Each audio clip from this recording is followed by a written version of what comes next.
கஞ்சாவில் குடிச்சேன்ற அவனை சுட்டுருக்கணும் ஆண்மை அதான் சரியா இருக்கும். கல் இறக்குனது குற்றம்னு சுடுறேன்னா நீ உன் சிந்தனை எல்லாம் எப்படி இருக்குன்னு பாருங்க. எங்கே போய் சொல்கிறது இந்த கொடுமையெல்லாம் நமக்கு தேவையில்லை. பெரிய இடத்து பொல்லாப்பு அரமனை கோழி முட்டை அம்மிக்கெல்லாம் உடைக்க. ஆனாலும் நாளைய தலைமுறை எப்படி வாழும் என்ற சந்தேகமும் ஒரு பயமும் ஏற்பட்டு கொண்டிருக்கிறது. என் சரித்திர சான்றுகளான அத்தனை விஷயங்களும் எண்ணி பார்க்கிற பொழுது ஒருத்தர் திடீர்னு இறந்து போனாரு. இறந்து போனா ஆத்மா யமலோகத்துக்கு போயிருச்சு. யாரா இருந்தாலும் ஒரு நாள் சாகத்தான் போறோம். அதுக்கெல்லாம் ஏன் தான் இந்த பிரச்சனையோ என்னமோ தெரியல. கண்ணதாசன் போய் ஒருத்தர் கேட்கிறாரு, ஐயா கடவுள் இருக்காரா, கடவுள் என்ன பண்றாருன்னு கேட்டிருக்கேன். ஒருத்தன் போய் கண்ணதாசன் சொன்னாராம், பூச்சியத்துக்குள்ளே ராச்சியத்தை ஆண்டு கொண்டு புரியாமலே இருப்பான் ஒருவன், அவனை புரிந்து கொண்டால் அவன் தான் இறைவன்.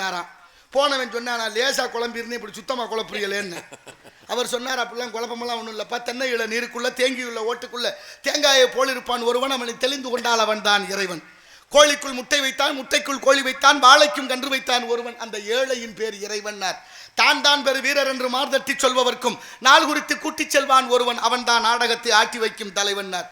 8 அடுக்கு மாளிகையை கட்டி வைத்து அதை 8 முன்னே 8 அடுக்கில் வந்து படுத்தான், மண்ணை மூடியவனே அதற்கு வேலி அமைத்தான். எது நிரந்தரம், எது நிரந்தரம்? மாட்டு வண்டியும் மனித உடம்பும் ஒண்ணு. என்ன இருக்கு மிச்சம்?